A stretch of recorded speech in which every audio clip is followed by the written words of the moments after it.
Good morning. Welcome back to the Southern Bible Thumper channel. For this upload, we will be reading Joshua chapter 2. And Joshua, the son of Nun, sent out of Shittim 2 men to spy secretly, saying, Go view the land, even Jericho. And they went and came into an harlot's house named Rahab and lodged there. And it was told the king of Jericho, saying, Behold, there came men in hither tonight of the children of Israel to search out the country. And the king of Jericho sent unto Rahab, saying, Bring forth the men that are come to thee, which are entered into thine house, for they be come to search out all the country. And the woman took the 2 men and hid them, and said thus, There came men unto me, but I wist not whence they were. And it came to pass about the time of shutting the gate, when it was dark, that the men went out. Whither the men went I wot not. Pursue after them quickly, for ye shall overtake them. But she had brought them up to the roof of the house, and hit them with the stalks of flax, which she had laid in order upon the roof. And the men pursued after them the way to Jordan unto the fords. And as soon as they which pursued after them were gone out, they shut the gate. And before they were laid down, she came up unto them upon the roof, and she said unto the men, I know that the Lord hath given you the land, and that your terror is fallen upon us, and that all the inhabitants of the land faint because of you. For we have heard how the Lord dried up the water of the Red Sea for you, when ye came out of Egypt, and what he did unto the 2 kings of the Amorites that were on the other side Jordan, Sihon and Og, whom ye utterly destroyed. And as soon as we had heard these things, our hearts did melt. Neither did there remain any more courage in any man because of you, for the Lord your God, he is God in heaven above, and in earth beneath. Now therefore I pray you, swear unto me by the Lord, since I have shewed you kindness, that ye will also shew kindness unto my father's house, and give me a true token, and that ye will save alive my father, and my mother, and my brethren, and my sisters, and all that they have, and deliver our lives from death.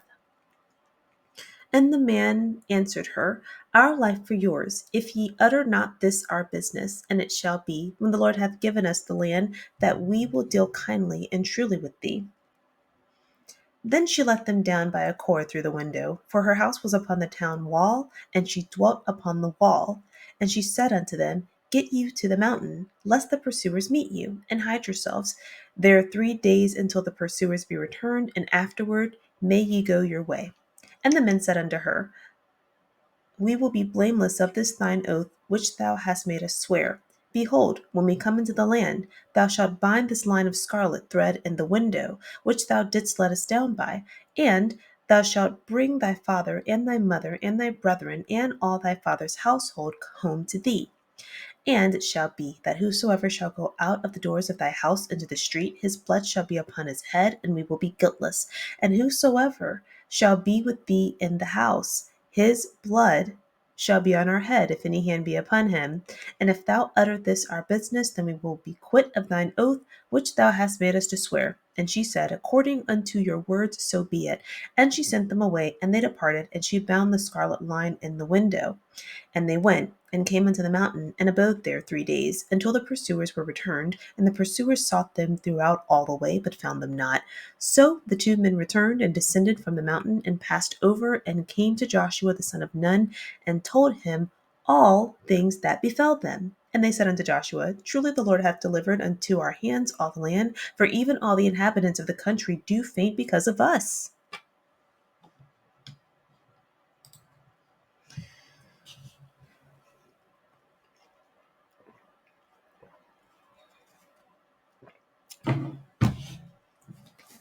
I do much better waking up early and recording this because I just I've had all day, when I have all day to think about life and little things that I see, little offenses that I have to deal with myself as a human. And it just distracts away from what the word is about. And I don't need to give any examples of my life or talk about my thoughts because in the grand scheme of things, they are not that important.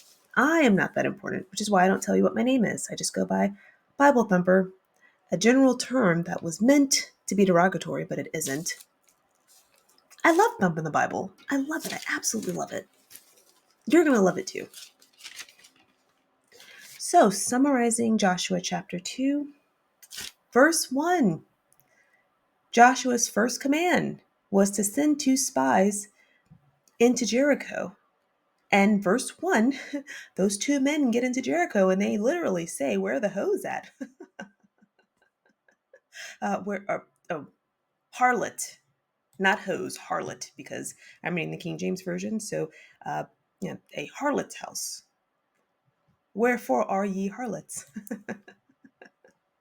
No, but really, honestly, that's what the Bible says. These 2 men, they go to spy on the land and they go straight to a prostitute's home. And this prostitute actually helped them out. She's hid them and uh, lied to the king so they were off of the trail, and then directed them to go into the mountains so that they would be hidden and they wouldn't get detected by the king.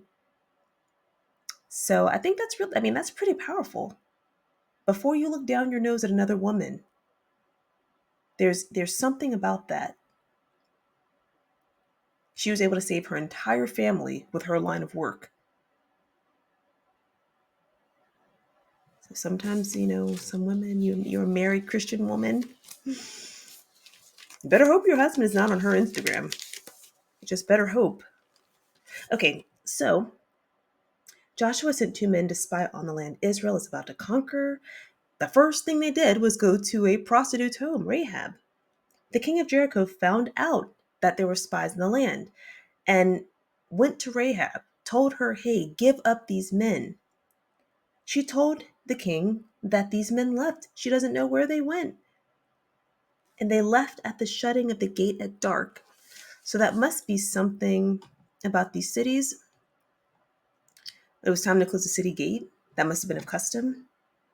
And that makes sense. Close the gates for security reasons.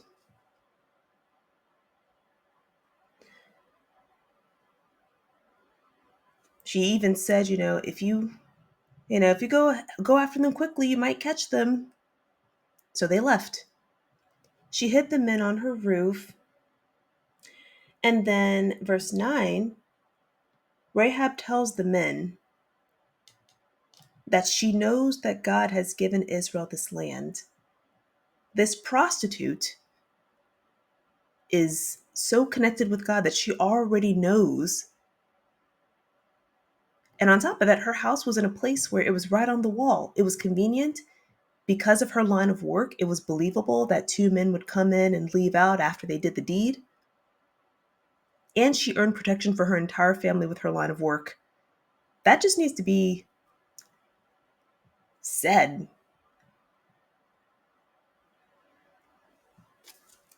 It's so easy to treat a woman like her line of work makes her invaluable. It's still work. And we can try to act like being a married woman. If you haven't gone to Reddit, if you haven't gone to TikTok, if you haven't gone to see what some of these married women go through, if you haven't just observed the facial expressions of some married couples, I would just say, just don't look down on it. Because if you're a woman and you're high and mighty, you're a married woman of God, tell your husband you're not going to have sex with him anymore and see if that marriage. Okay, because I'm unmarried. I'm not married myself, so I don't need to say anything. I see my personality. See that little sarcastic. God is trying to work on that. It's just not all the way there yet. Okay, so uh, Rahab tells the 2 men that she knows the Lord gave the land that she lives in to Israel. She details how the people in her city heard about Israel defeating the Egyptians, or heard about the Red Sea incident with Pharaoh and the Egyptians when they were trying to pursue Israel, and God opened the Red Sea for them where they could walk across on dry land. That was Exodus chapter 14:21. And then she also said the people in her city heard about the 2 Amorite kings and how Israel totally decimated them. That was in Numbers chapter 21 with King Sihon and then later King Og. She says in the Bible, our hearts did melt and the people lost their courage. For the Lord your God is God in heaven above and on the earth below. She asks the spies for protection when Israel invades, and she asks them to protect her, her brothers, her relatives, her father's house, and to have them spared from death. The 2 spies agree, But under the conditions, they say that her relatives are going to have to stay in the house during the invasion, that if she tells, she has to keep this a secret, because if she tells on them, they're also not going to protect her, which that makes sense. And then they say, lastly, tie a scarlet thread, scarlet cord, cord, thread, cord, rope.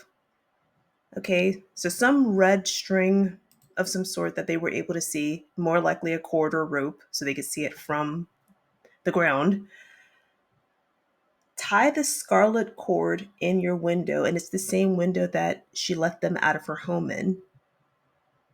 She then directs them to go to the nearby mountains so the pursuers can't catch them. She tells them to hide there for 3 days to avoid being detected. After that, the spies return to Joshua and confirms that yes, God did give us this land. The inhabitants there are terrified of us and heard about us already. That's what I have for chapter 2. I'm finally excited to see some action because we have been reading about Moses and the Israelites in the wilderness since Exodus. And it is time for some new action. So we're starting out with action with the 2 spies going directly for the hose. Hose are winning. No, I'm just kidding. I mean, kind of. They're kind of, seems like they're winning, in my opinion, when I'm looking at things. Kind of seems like the hose are winning. But I'm so glad that I see that I have there are 25 subscribers on this channel. This isn't my channel. It's supposed to be for the Bible. I'm just a vessel. But again, Noah was only able to save 8 people from the flood. God didn't even tell him to warn anybody. He said, it's so wicked, just get you and your family out. God was only able to save 3 people from Sodom and Gomorrah. And then the children of Israel, God had to just start all over again. He had to let all of them die out, including Moses. And when we look at Jesus himself, he had 12 disciples, but one of them wasn't even solid. So altogether, that's 8 plus 3, 11, 11 plus 11, that's 22. So I am forever grateful because there's pressure on me to do this, which I know I know how it looks, but every time I don't do it, every time I don't engage, every time I don't read, it's like somebody has their foot on my neck. Why aren't you doing it? Why aren't you doing it? You should have done it. I told you to do it every day. So I want to do it. And this is interesting. Thank you so much for clicking on the video. I love you. I love you. I love you. I hope you like my Homer Simpson drip. Okay, these are donuts because I'm sweet. Okay, sometimes. I love you. Thank you for watching. Please like, comment, and subscribe. Please comment. Please point out things that I'm missing. I do need help. I love you. Have a wonderful day.